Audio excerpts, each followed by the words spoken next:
कृष्ण यहाँ पे सेक्रीफाइस की बात कर रहे हैं चैप्टर 4 वर्स 31 में। किसका सेक्रीफाइस? खुद का, जो तुम खुद को माने बैठे हो। वो घोर अधर्म है जो तुम खुद को माने बैठे हो, क्योंकि हमने किताबें पढ़ी नहीं की कभी, किताबों को तो खोला नहीं, हमें बता दिया गया है ना। पुराने लोगों को संस्कृत आती थी और संतों ने बड़ी साफ और स्पष्ट भाषा में बताया, वो हमने पढ़ा नहीं, हमने उनकी मूर्तियां बना ली। तो खुद की कुर्बानी, खुद को सैक्रिफाइस करना, इसी को यज्ञ बोला गया। इस्लाम में क्या? जिहाद, खुद से, खुद की बुराइयों से जंग करनी। जब बुराइयां खत्म हो जाएं तो जो पाने लायक होता है, जो एक होने लायक होता है जिसके साथ, वो उसके साथ आदमी एक हो जाता है, तो सफरिंग एंड हो जाती है। इस्लाम में सेम चीज बोली गई है ना। जिहाद का मतलब वो नहीं कि बंदों को मारो, यहाँ पे ऊपर कुछ बैठा है तुम्हें मिल जाएगा उधर। कोई अल्लाह दीन का जिन थोड़ी है जिसे अल्लाह बोला गया, जिसे भगवान बोला गया है। उसको बयान नहीं किया जा सकता, उसके बारे में सोचा नहीं जा सकता, उसको जान नहीं जा सकता, तो खुद को कुर्बान किया जा सकता है। ऐसे नहीं कि बकरी हुई कुर्बानियां दे रहे हैं ईद पे लोग। अरे खुद की बुराइयों की कुर्बानी। सेम चीज कृष्ण बोल रहे हैं यहाँ पे। उसको क्या दोगे? उसको खुद को भेंट कर दो ना। उसको पैसा, ये वो क्या क्या चढ़ाते हो, क्या ड्रामे करते हो, किसकी जेब में जाता है तुम्हें पता है, क्या यूज होता है उसका ना तुम्हें पता है। अगर पता ही तुम कर क्या रहे हो तो वो तो पाप हुआ ना। बेहोशी में किया गया काम तो पाप हुआ। तू करता तू हुआ, मुझ में रहा ना हो, जब आपा पर का मिट गया जो देखो। तो खुद की कुर्बानी, कामना को बढ़ावा नहीं, कामना करने वाले का खात्मा। Again I told 100 times. Krishna तो बोलते हैं कर्ता भाव झूठ है। कौन है वो जो कुछ भी करने का दावा करता है? अहम। तेरा शरीर है वो बिलियन साल के एवोल्यूशन से बना है, तो उसका कर्ता कहाँ है? शरीर की संरचना हुई है उस तरीके से, कॉन्फ़िगरेशन हुई है। तेरे को भूख लगती तो उसका कर्ता नहीं है, लग रही है वो, एक दिन नहीं लगेगी, चला जाएगा। मन में विचार आता है, उसका कर्ता नहीं है। You not the doer. प्रकृति है वो, कंडीशनिंग है वो। भी सामने कोई स्त्री आई तो हार्मोन काम करने लगेंगे, स्त्री हुई तो उसके सामने मर्द आया तो हार्मोन काम करने लगेंगे। तो करता तो नहीं है ना शरीर की संरचना का, ना प्रकृति का, ना मानसिक का, जो भी तेरे मन में चल रहा है। तो तू ये दावा कैसे कर सकता है कोई बाबा कि मैंने जान लिया? तो असली संत होगा वो कभी दावा नहीं करेगा, बहुत हम्बल होएगा। ना दिल धड़क रहा है अपनी मर्जी से, ना खून बह रहा है नाड़ियों में अपनी मर्जी से, ना प्रकृति शरीर तेरे वश में है, बायोलॉजी। कमेंट पढ़ते हो ना इंस्टाग्राम पे, ना मन ना शरीर ना कुछ। तो उसको जानो जो करता है। उसको जानने के बाद जो नकली करता है, जिसको तुम माने बैठे, वो खत्म हो जाता है। मान ले तुझे कोई औरत पसंद आ गई, उसमें भी तू करता नहीं है। तू कौन से साल में पैदा हुआ, कौन से देश में पैदा हुआ, कौन से वक्त में पैदा हुआ, वो इतनी परिस्थितियों को एक समान आना था, तभी तू यहाँ पे है।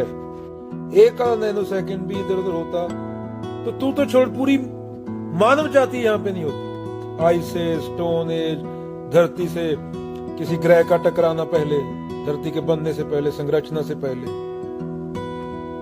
तो ना धरती घुमा रहा है तुम, तेरे को कोई याद भी नहीं रखेगा 4 लोगों के अलावा तेरे जाने के बाद। तो तू करता है कहां से? कर्ता भाव ही ब्रह्म है। स्वभाव के मुताबिक हमारे मन में पहले ही बैठा रहता है कौन सा व्यक्ति हमें पसंद आएगा, हमारी कंडीशनिंग के मुताबिक। तो उसमें भी करता कहाँ है? उसमें ओरिजिनल क्या है तेरा? एक कंडीशनिंग के मुताबिक इस धर्म का, इस कास्ट का, इस रिलीजन का होना चाहिए, ऐसा होना चाहिए, इतना दाज मिलना चाहिए, ये वो 100 चीजें। हर एक का वही होता है ज्योग्राफी के हिसाब से, कंडीशनिंग के हिसाब से। तो किसी चीज में तू करता है कहाँ? बना कर बैठा, छोड़ क्यों नहीं देता? दूसरा ये होता है किसी पंडित ने, किसी बाबा ने, किसी मूर्ख ने 4 बातें बता दी तुम्हारे माँ बाप को, उसके माँ बाप को, चली आ रही है पीढ़ियों से।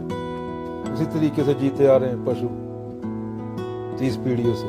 ओरिजिनल क्या है तुम्हारा? बाबा नानक बुद्ध ओरिजिनल थे, अंदर से बात उठी थी वो जो बोली उन्होंने। तुम्हारे पास क्या है ओरिजिनल? तुम खुद भी ओरिजिनल हो क्या जिसको तुम बोल रहे हो मैं?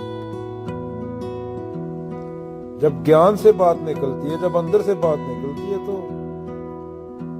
वहां पे ये मानसिक डकोसले रहते नहीं। डर के लिए, लड़ाई के लिए, अपमान के लिए, इज्जत के लिए भागे फिरना पूरी दिहाड़ी।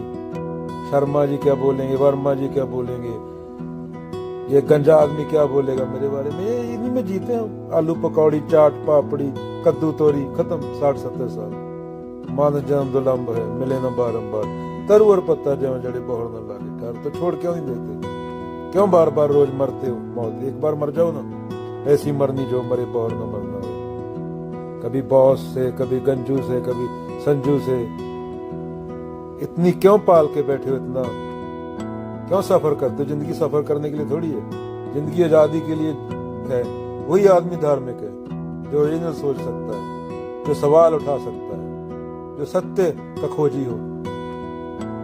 चाट पकौड़ी में थोड़ी जीने का होता है। इससे अच्छा तो मौत अच्छी। कृष्ण बोलते हैं मरे अच्छे हैं। ये मरे जिन पैदा नहीं हुए, इनको क्या मारेगा तू? यही को खड़ी है तो गंडी उठा।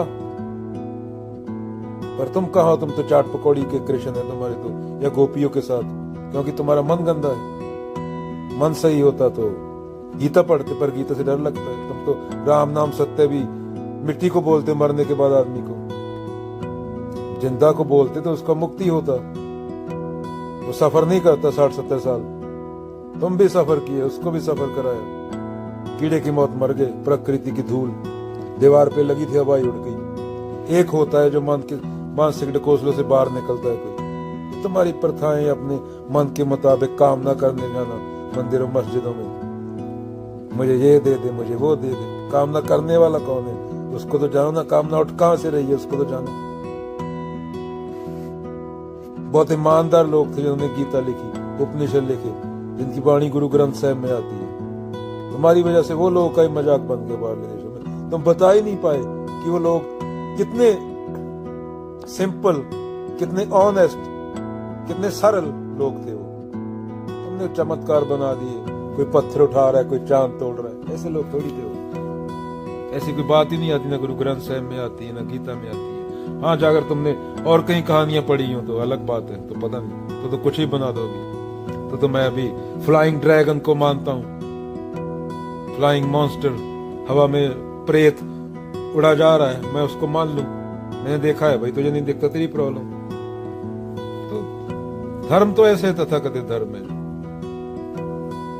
ये कृष्णों का, बुद्धों का, ये बाबा नानक का धर्म नहीं है जो तुम्हारा है।